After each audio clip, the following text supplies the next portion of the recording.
Para a gente poder começar a organizar as informações aqui, seria bom se a gente tivesse um guia, alguma informação que pudesse nos guiar o tamanho do gráfico, qual é a posição que ele vai ficar na página.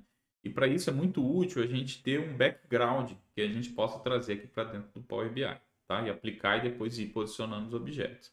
Então, eu costumo criar no Figma, que é uma ferramenta de design, e também crio no PowerPoint, tá? Aqui no nosso treinamento eu vou mostrar, vou focar muito mais no PowerPoint, porque é uma ferramenta mais amigável para você que já usa o Office. Mas eu prefiro criar, por exemplo, no Figma, tá bom? Normalmente, como eu faço? Eu busco inspirações na internet, digito lá dashboard e vou buscando inspirações e vou criando os meus backgrounds, tá? Vou criando aqui as visualizações. Mais à frente a gente vai ter um módulo só sobre isso. Então não vou me ater a isso não. Vou pegar aqui um plano de fundo para a gente poder utilizar como base lá no nosso Redcount. Vou pegar esse daqui para a gente saber a posição dos objetos visuais que eu quero ter lá no nosso dashboard. Tá? Esse aqui tem 6 containers de gráficos e uma faixa aqui onde a gente pode posicionar cartões. Aí eu tenho que escolher como que eu quero apresentar essa informação. Poderia ter mais containers aqui ou menos containers, ó, em outras exibições eu acabo alternando. Eu vou usar essa daqui só para a gente exercitar algumas informações lá. Então, aqui dentro do PowerPoint, mais à frente vocês vão aprender em mais detalhes isso, mas eu vou salvar ele aqui como um SVG, é um arquivo, vamos dizer assim, vetorial que me permite, por exemplo, é, trabalhar com essa imagem aqui em grandes proporções, uma tela de TV de 80, 90 polegadas, sem distorcer as informações, sem ficar aquela coisa pixelada, né, aqueles quadradinhos, tá? Vou exportar aqui como SVG, então,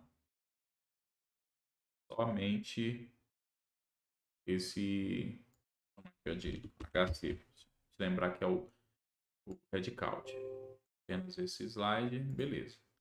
Como que eu aplico agora aquela informação aqui no Power BI? Eu vou selecionar a página, não vou clicar em nenhum visual.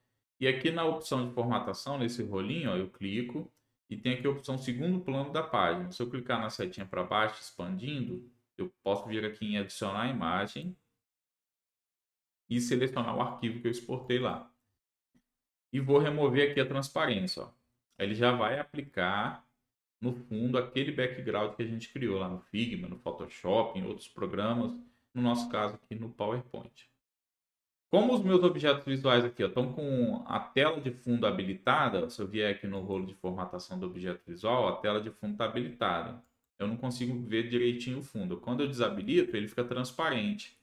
E aí eu consigo ter uma melhor visualização do meu objeto. Olha como é que facilita para a gente o background, para a gente poder posicionar os objetos. Então agora o que eu vou fazer? Ó, o Sex, o que eu vou fazer? Eu vou habilitar ele aqui, tá certo?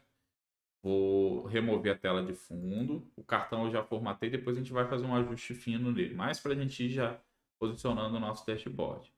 Então vou habilitar aqui, desabilitei a tela de fundo e vou desabilitar também o título. Aí eu vou ficar aqui como fosse um gráfico de AL, né, de preenchimento. Vou copiar e colar esse objeto e vou fazer uma brincadeirazinha aqui de alternar as cores. Então, nesse primeiro aqui eu quero exibir só do sexo masculino. Então, aqui na formatação desse objeto visual, em cores de dados, onde está o feminino, eu vou colocar um cinzazinho quase branco para ficar com aquela ideia de preenchimento. E no segundo gráfico eu vou inverter, onde está o masculino, eu vou fazer a mesma coisa. Aí ele me dá essa ideia de preenchimento pela categoria que eu estou analisando. E eu quero ter um número aqui dentro que me informe a quantidade por sexo. Então, o que eu vou fazer? Eu vou copiar esse cartão aqui que a gente criou já, ó, Ctrl C, Ctrl V, e vou ajustar para que ele fique numa fonte que caiba dentro desse nosso círculo. Então, eu vou vir aqui na formatação desse objeto, eu vou desabilitar aqui o rótulo da categoria, ó, essa segunda opção, ó, rótulo da categoria, vou desabilitar. E no rótulo de dados, eu vou diminuir essa fonte aí para um número 18, por exemplo.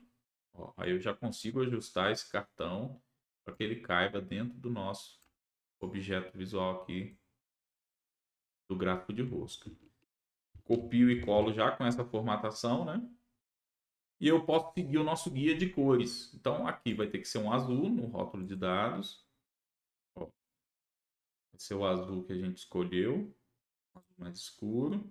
E aqui esse outro vai ser o rosa que a gente aplicou no outro visual. Beleza?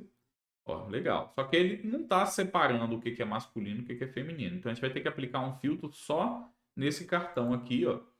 Eu vou achar aqui a coluna sexo, vou habilitar aqui o filtro de novo. Ó, vou achar a coluna sexo aqui e vou trazer para cá, ó, filtro neste visual. E vou filtrar apenas o masculino, beleza? Ó, já fez aqui o nosso filtro. E nesse segundo, vou fazer a mesma coisa, arrastar a coluna sexo para cá e filtrar o feminino. Pronto, agora a gente já tem, ó, 1009 mais 713 vai dar o 1722 funcionários, beleza? Então, ó que legal, a gente já conseguiu aí formatar, a categorizar o nosso total de funcionários por sexo, utilizando aqui um truquezinho para ter um visual personalizado e abrir o espaço para a gente poder utilizar aqui os 6 containers com informações que realmente vão contribuir para a nossa análise, beleza? Então vamos dar sequência aqui na formatação agora dos gráficos de coluna e barras.